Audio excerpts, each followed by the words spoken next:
অ্যাক্সিডেন্টে কোনো মুসলিম মারা গেলে উনি কি শহীদি মর্যাদা পান? 5 শ্রেণী মানুষকে নবী সাল্লাল্লাহু আলাইহি সাল্লাম শহীদ বলেছেন, অর্থাৎ শহীদের মর্যাদা পাবে। অরিজিনাল শহীদ না, কিন্তু মর্যাদা পাবে। অরিজিনাল শহীদ তো যে আল্লাহর রাহে শহীদ হয়। আর এই 5 শ্রেণী মানুষ যারা শাহাদাতের মর্যাদা পাবে, সেই মানুষগুলোর মধ্যে থেকে এক শ্রেণী মানুষ হলো কোনো দেয়াল চাপা, ওয়াল চাপা, কোনো কিছু চাপা পড়ে মারা গেলে, এখন গায়ের নিচে চাপা পড়ে মারা গেলে আশা করা যায় আল্লাহ তাআলা তাকে শাহাদাতের মর্যাদা দিবেন। আল্লাহ রাব্বুল আলামিন আমাদের জন্য যে সমস্ত বিষয়গুলোকে ফরজ করেছেন, ফরজ, এর মধ্যে একটা হলো আমাদের মৃত্যুর পর আমাদের সম্পদে আমাদের রক্ত সম্পর্কীয় আত্মীয়দেরকে এক একজনকে এক এক হিস্সা বা অংশ আল্লাহ তাআলা নির্ধারণ করে দিয়েছেন কোরআনে। জানেন তো আপনারা কোন সূরায় করেছেন? সূরা নিসা, কোরআনের সবচেয়ে বড় আয়াত, সবচেয়ে দীর্ঘ আয়াত। আল্লাহ রাব্বুল আলামিন যে বিষয় বলতে গিয়ে নন স্টপ বলে তারপরে দাড়ি দিয়েছেন, অনেক দূরে গিয়ে পুরো বিষয় বলে শেষ করে তারপর দাড়ি দিয়েছেন, সেই সবচেয়ে দীর্ঘ আয়াত কোরআনে যে বিষয়টার উপরে, সে বিষয়টা কিন্তু নামাজের বিষয় না, সেটা রোজার বিষয় না, সেটা যাকাতের বিষয়ও না। সেটা কোন বিষয়? পরিত্যক্ত সম্পত্তির বন্টনের বিষয়।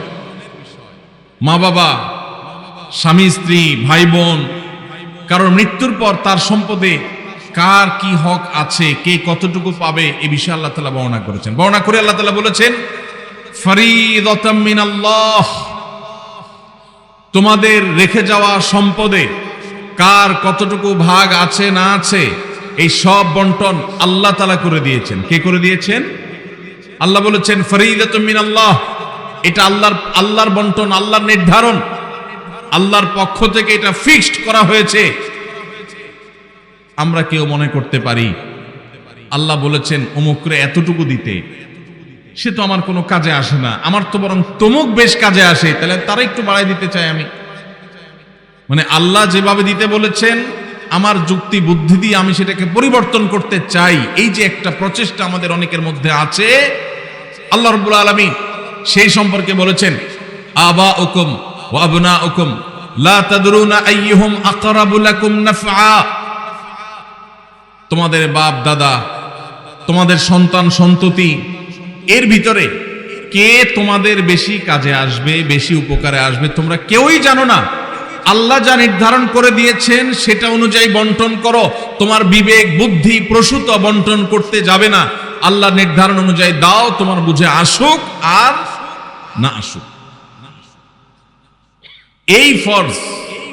বহু দাড়ি পাকা মুরব্বী আছেন, বহু সিজদা করতে করতে কপালে দাগ ফেলে দেওয়া মানুষ আছেন, বহু নিয়মিত তাসবিহ তেলাওয়াত করা, নফল আমল করা মানুষ আছেন, বহু নফল রোজা, ফরজ রোজা রাখা মানুষ আছেন, বহু দান সাদকা করা মানুষ আছেন, বহু হজ ওমরা নিয়মিত করা মানুষ আছেন, যারা এই ফরজ আদায়ে গাফিলতি করেন, উদাসীনতা এবং অবহেলা করেন, এবং তারা এই কারণে আল্লাহর খাতায় ফাসিক নাম তাদের উঠে গেছে। দুনিয়ার মানুষ তাদেরকে হাজী সাহেব বলে, গাজী সাহেব বলে, শেখ সাহেব বলে, মাওলানা সাহেব বলে, মুফতি সাহেব বলে, সভাপতি সাহেব বলে, সেক্রেটারি সাহেব বলে, অথচ এই সাহেব আল্লাহর খাতায় ফাসিক। কারণ সে তার বাবার সম্পদে, তার দাদার সম্পদে আল্লাহ তাআলা যাকে যতটুকু হিস্সা দিতে বলেছেন সেটাকে পাই পাই করে আল্লাহর নির্দেশ অনুযায়ী বন্টন করে নাই, সে নিজের খেয়াল খুশি মতো বন্টন করেছে, খেয়াল খুশি মতো ভাগ করেছে, খেয়াল খুশি মতো দখল করে নিয়েছে। আল্লাহর নির্ধারণের এই ফরজের সে মূল্য দেয় নাই। এই কারণে এই সমাজের বহু দাড়ি পাকা মানুষ জাহান্নামে যাবে। ভাইরা আমার, আমরা অনেকেই আছি থোক 10, 20, 50 হাজার টাকা মাহফিলে দিতে পারি। অনেকেই আছি মসজিদ মাদ্রাসা 20, 50 হাজার টাকা দান করতে আমাদের কোনো আপত্তি নাই। আপত্তি কোন জায়গায়?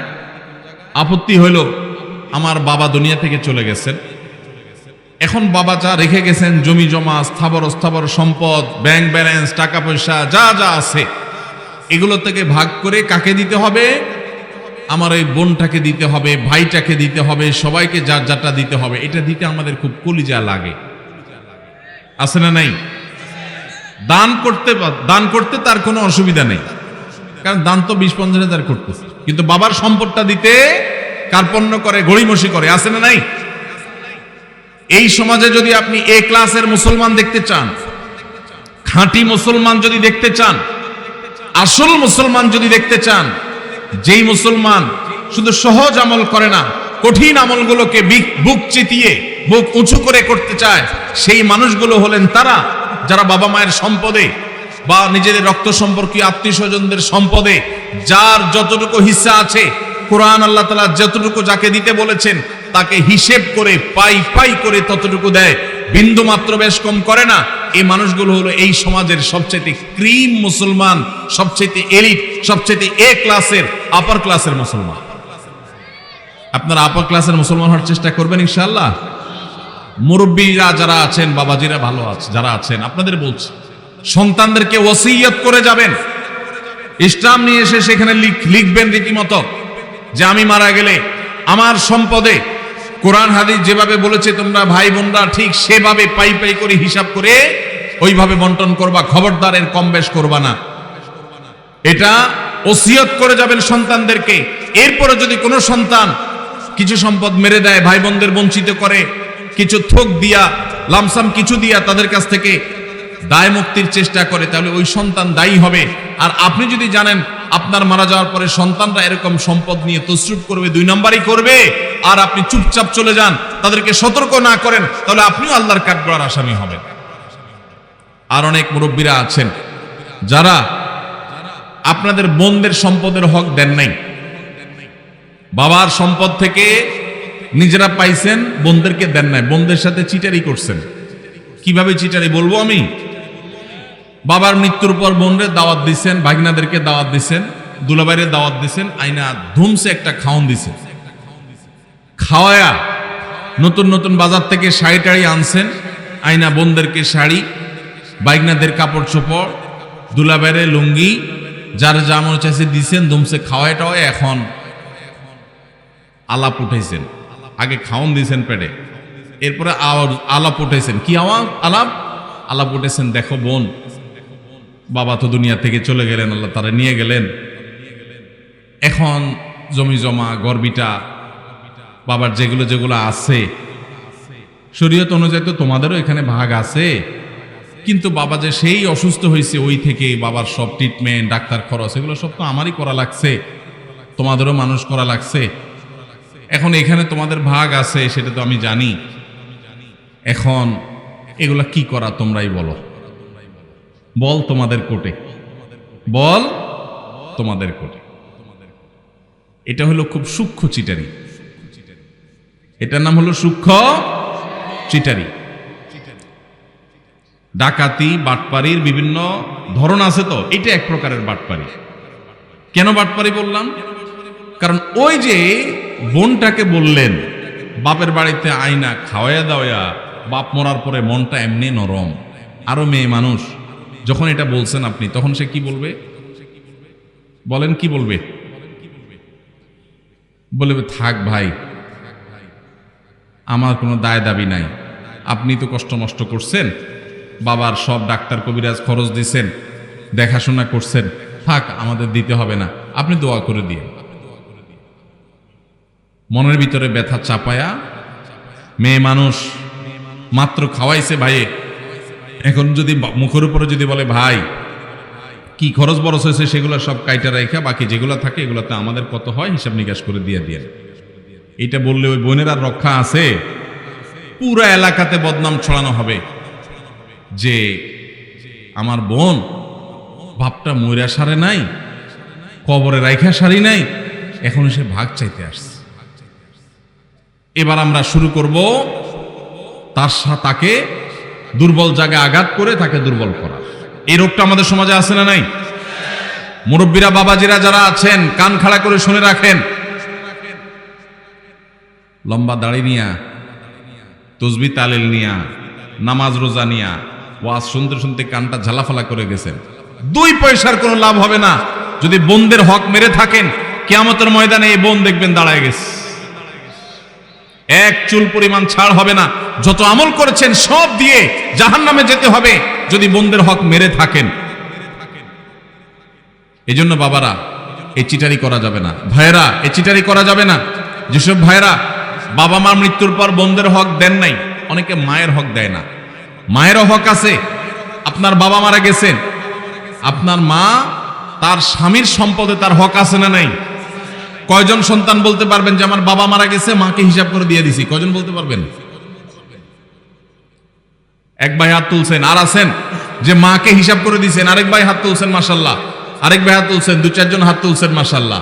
বেশিরভাগ মানুষ হাত তোলেন নাই। অনেকের হয়তো বাবা আল্লাহ তাআলা বাঁচায় রাখছেন, আরো বাঁচায় রাখুক, আমরা দোয়া করি। কিন্তু যদি দুনিয়া থেকে চলে যায়, তাহলে ওলামায়ে কেরামের কাছ থেকে মাসআলা জেনে কোরআন যাকে যতটুকু দিয়েছে তাকে ততটুকু দিবেন তো ইনশাআল্লাহ? কারা কারা দিবেন? হাত তোলেন, হাত তোলেন। পাক্কা নিয়ত করে হাত তোলেন, আন্দাজে হাত তুলবেন না। সম্পদের লোভ করব না, বলেন সম্পদের লোভ। আল্লাহর দেওয়া বন্টন অনুযায়ী পাই পাই করে সবাইকে বুঝাই দেব ইনশাআল্লাহ। আল্লাহ আমাদের সব ভাইকে তৌফিক দান করুন। ভাই, বরকতের মালিক কে? বরকত দেওয়ার মালিক কে? আল্লাহ। যদি বরকতের মালিক এটা বিশ্বাস করেন, তাহলে আপনার বাবার সম্পদে, মায়ের সম্পদে, ভাইয়ের সম্পদে, বোনের সম্পদে, আপনাদের পরস্পরের সম্পদে তার মৃত্যুর পর যার যতটুকু পাওনা আছে, আল্লাহ বলছে তাকে 1/3 দাও, আল্লাহ বলছে তাকে 50% দাও, আল্লাহ বলছেন কাকে এতটুকু দাও, আরেকজনকে এতটুকু দাও, যাকে যতটুকু দিতে বলেছেন তাকে ততটুকু যদি দিয়ে যান, আপনি ফকির হয়ে যাবেন, অভাবী হয়ে যাবেন, আপনার সব শেষ হয়ে যাবে। এটা কোনো মুসলমানের বিশ্বাস হতে, আল্লাহর নির্দেশ অনুযায়ী যার যতটুকু পাওনা যদি আমি দিয়ে দেই, আল্লাহ তাআলা আমাকে বরকত দিবেন না দিবেন না?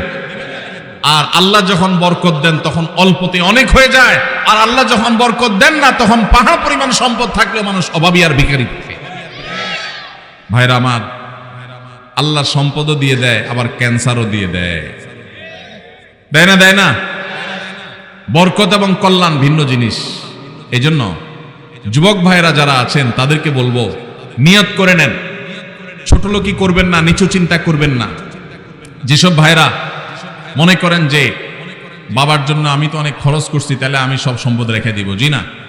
বাবার জন্য খরচ করা আপনার নৈতিক দায়িত্ব। আপনার যদি টাকা থাকে তার ট্রিটমেন্ট খরচ দাঁড়ানো আপনার দায়িত্ব। এর মানে এই না যে বাবার সম্পদ থেকে আপনি সেটা কাটাকাটি করবেন। হ্যাঁ, যদি এমন থাকে যে বাবার সম্পদ, ক্যাশ টাকা আছে, ট্রিটমেন্ট করা যায়, তাহলে সেটা দিয়ে আপনি বাবার ট্রিটমেন্ট করেন, কোনো অসুবিধা নাই।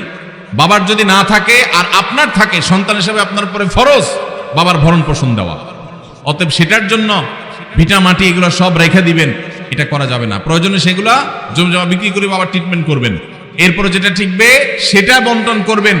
বোনরা নিতে না চাইলেও জোর করে দিবেন, দিবেন তো ইনশাআল্লাহ। ফুফুদের হক, বোনদের হক, ভাইদের হক পাই পাই করে দিবেন। অনেক বড় ভাই আছে, চান্স পাইলে ছোট ভাইদের ল্যাং মারে ছেড়ে দেয়, নিজেরা সব দখল করে নেয়। আছে না নাই? আল্লাহকে ভয় করেন। এই ফরজটা অবহেলিত ফরজ, নামাজের ফরজ অনেকে আদায় করেন। আমার কাছে নালিশ আসে, অনেক ফ্যামিলির বিভিন্ন ভাইরা নালিশ নিয়ে আসেন, ভাইয়ে হক মেরে দিস। যে হক মারছে তার দাড়ি মাশাআল্লাহ একেবারে পেট পর্যন্ত চলে আসছে, কিন্তু হক মারতে তার বুকও কাঁপে নাই। এইরকম 2 নম্বর দাড়িওয়ালা মানুষ আছে না নাই? এই 2 নম্বর দাড়ি আল্লাহর কাছে অ্যাকসেপ্ট হবে।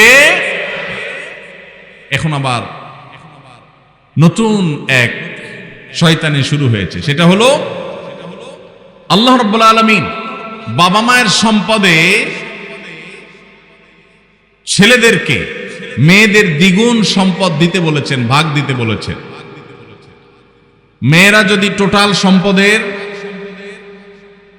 10 টাকা পায় একজন মেয়ে, তাহলে একজন ছেলে পায় 20 টাকা। এখন আমাদের দেশে কয়দিন পর পরই কিছু সুশীল আছেন যারা আল্লাহর কোরআনেরও সংশোধন করতে চায়, নাউজুবিল্লাহ। তারা দাবি তোলে যে সমান অধিকার দিতে হবে, এবং সমান অধিকার কথাটা শুনতে বেশ সুন্দরই শোনা যায়, ভালোই লাগে। আমরা অনেকে বিভ্রান্ত হয়ে যাই। তাই তো একই বাবার সন্তান হয়ে মেয়ে যদি 1 আনা পায়, ছেলে কেন 2 আনা পাবে? ছেলেও সন্তান, মেয়েও সন্তান, তাহলে মেয়ে 1 আনা পাবে, ছেলেও 1 আনা পাবে, এমন হওয়া দরকার। মেয়ে 1 আনা পাবে, ছেলে 2 আনা পাবে, এটা কেন? বাহ্যিকভাবে এটা মনে হয় বৈষম্য করেছে। ভাইরা আমার, আমরা সবাই জানি আল্লাহ রাব্বুল আলামিন যত ফ্যামিলির খরচ আছে, এই সব খরচগুলো ছেলেদের উপরে বর্তাইছে না মেয়েদের উপরে বর্তাইছে? স্বামীর উপরে না স্ত্রীর উপরে? স্বামীর উপরে। কত রকমের খরচ? সব রকমের খরচ। বিয়ে করবে, মেয়ের বিয়ে হবে, বিয়ের খরচ কি মেয়ের জোগাড় করা লাগে? কার জোগাড় করা লাগে? বাপের বা ভাইয়ের। ছেলে বিয়ে করবে, খরচ জোগাড় করা লাগে কার? ছেলের নিজের। আরেকজন কয় বাবা। আপনার বাবা আপনার খরচ দিছে? কপালালা মানুষ তাহলে, ভালো বাপ পাইছেন আপনি। ভাইরা আমার, বিয়ের খরচ কে দেয়? ছেলেদের নিজেরা। বিয়ে করার সময় টাকা পয়সা জোগাড় করে বাজার সদাই করে বিয়ে শাদী করলো। শ্বশুরবাড়ি যাওয়ার সময় নতুন বউরে নিয়ে যখন শ্বশুরবাড়িতে যাচ্ছে, মিষ্টি মন্ডা কেনার পর বিলটা কি বয়ে দেওয়া লাগে না জামাই দেওয়া লাগে? তাহলে শ্বশুরবাড়ির মিষ্টির খরচও সে দিল। আবার শ্বশুরবাড়ি বেড়ায় যখন বাপের বাড়ি আসতেছে, এখন বাপের বাড়িতে আসার সময় আবার ফলমূল যা কিনছে টিনছে এগুলোর বিল কে দেওয়া লাগে? ছেলে। তাহলে নিজের বিয়ের খরচও নিজের, শ্বশুরবাড়ির মিষ্টির খরচও ছেলের, আবার বাপের বাড়ির ফলের খরচও তার, বাসা ভাড়াটাও তার, বাজার সদাই খরচও তার, নিজের খরচ তো তার আছেই, বউয়ের খরচটাও তার, ছেলে মেয়ের খরচটাও। তাহলে খরচের বেলা সে 16 আনা, আর পাওয়ার বেলা মেয়ের চাইতে 1 আনা বেশি। এটাতে কি ছেলেরকে আল্লাহ তাআলা অনেক বেশি দিয়ে ভাষায় দিয়েছেন, আর মেয়েদেরকে আল্লাহ তাআলা ঠকাইছেন? নাউজুবিল্লাহ, এরকম? তাহলে যে সমস্ত মাথা মোটা মানুষরা মনে করেন মেয়েদের প্রতি বৈষম্য হয়েছে, নাউজুবিল্লাহ, তারা মূলত একটা নির্দিষ্ট এজেন্ডা বাস্তবায়ন করতে চান। তারা এত গবেট না যে এই হিসেব বুঝবে না। খরচের বেলা ছেলে 16 আনা, আপনি একজনকে বাজারে পাঠায় বলছেন নাও 10 টাকা দিলাম, এটা আনবা ওইটা আনবা ওইটা আনবা, 4-5টা আইটেম বলে দিলেন, দিয়া বললেন 10 টাকা দিলাম। আরেকজনকে 5 টাকা দিয়ে বললেন তোমার কিছু আনা লাগবে না, যা খুশি করো, নিজে খাও, ফুর্তি করো। কি বলেন? 10 টাকা আলাকে বেশি দিছে না 5 টাকা আলাকে বেশি দিছে? এখন যদি বলে ভাই কেন বৈষম্য করলেন, আমাকে 5 টাকা দিলেন, ওনারে 10 টাকা দিলেন, সমান সমান দেয়া দরকার, এই দাবি কি যৌক্তিক না অযৌক্তিক? এই অযৌক্তিক দাবি বিভিন্ন সময় আমাদের সমাজে কিছু সুশীলরা, নামধারী কিছু সুশীলরা তারা তোলে। এরা কেন তোলে? আমি যেটা বলছিলাম, একটা দুর্বিসন্ধি আছে। সেই দুর্বিসন্ধিটা কি? আমাদের এই সাবকন্টিনেন্টে মুসলমান তো মুসলমান, আমাদের হিন্দু ভাইরা, খ্রিস্টান ভাইরা, বৌদ্ধ ভাইরা, এই অঞ্চলের সব ধর্মের মানুষদের একটা কমন কালচার আছে। সেটা কি?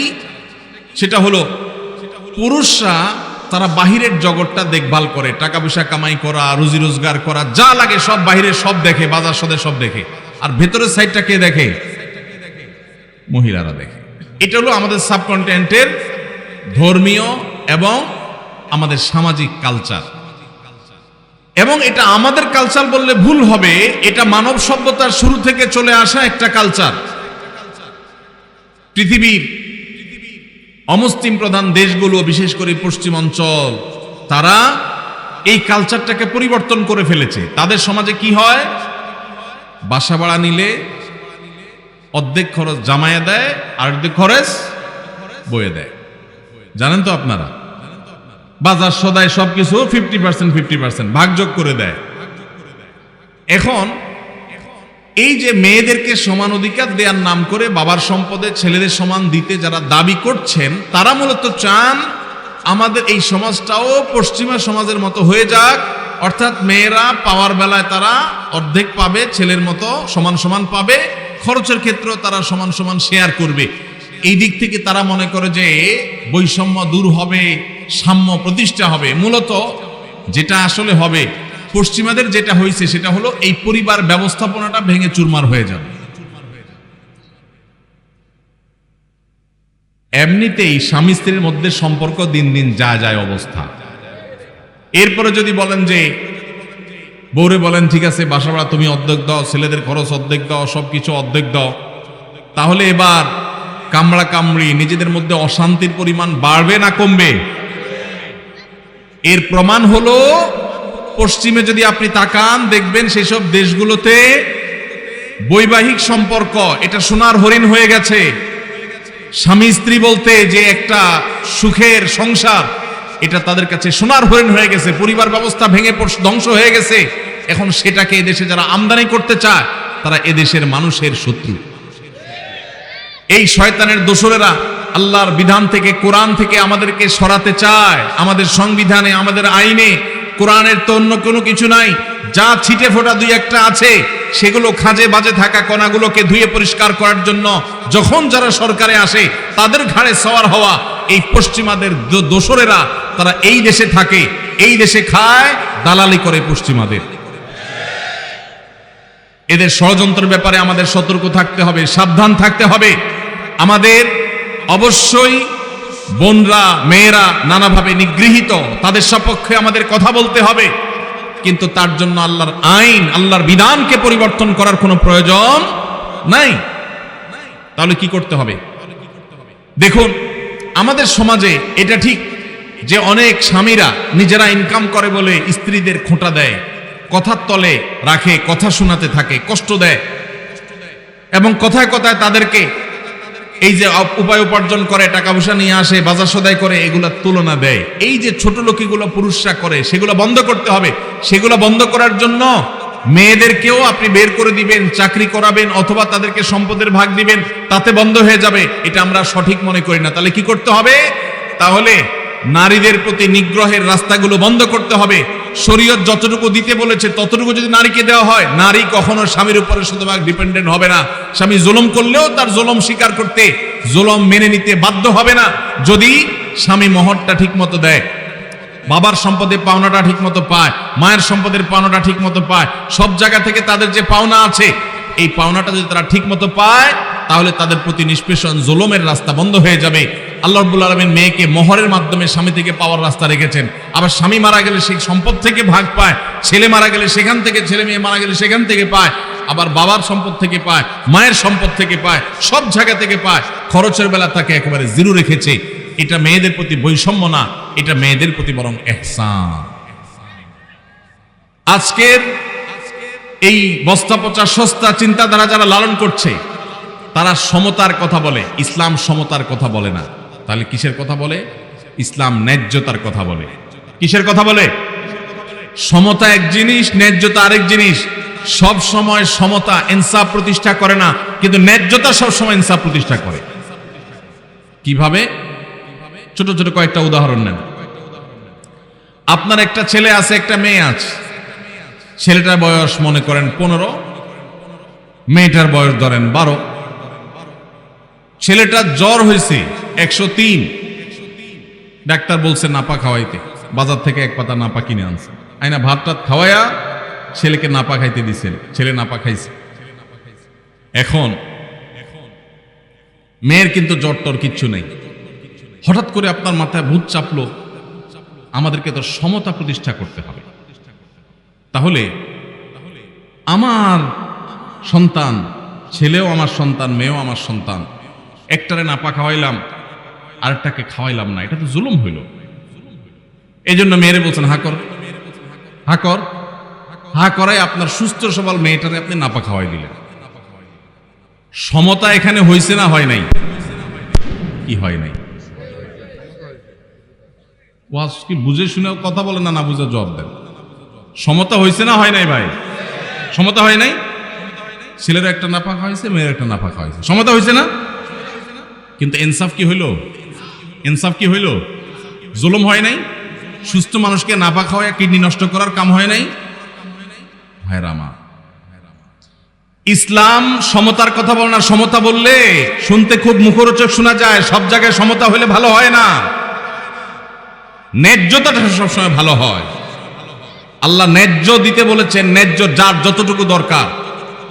একটা ছেলে 20 বছর বয়স, আরেকটা 10 বছর। ঈদ আসতেছে, রমজানে মার্কেটে যায় কেনাকাটা করলে আমল নষ্ট হবে, এই জন্য আগে ভাগে ঈদের জামা কিনতে গেছেন। এখন যা জামা কিনে ফেলছেন, একটা পাঞ্জাবি, 2টা পাঞ্জাবি কিনছেন। যেহেতু আপনার মাথায় ভূত ঢুকছে, ওই যে পশ্চিমের ভূত, যে সমতা প্রতিষ্ঠা করতে হবে, সমান অধিকার দিতে হবে, সেজন্য কি করছেন?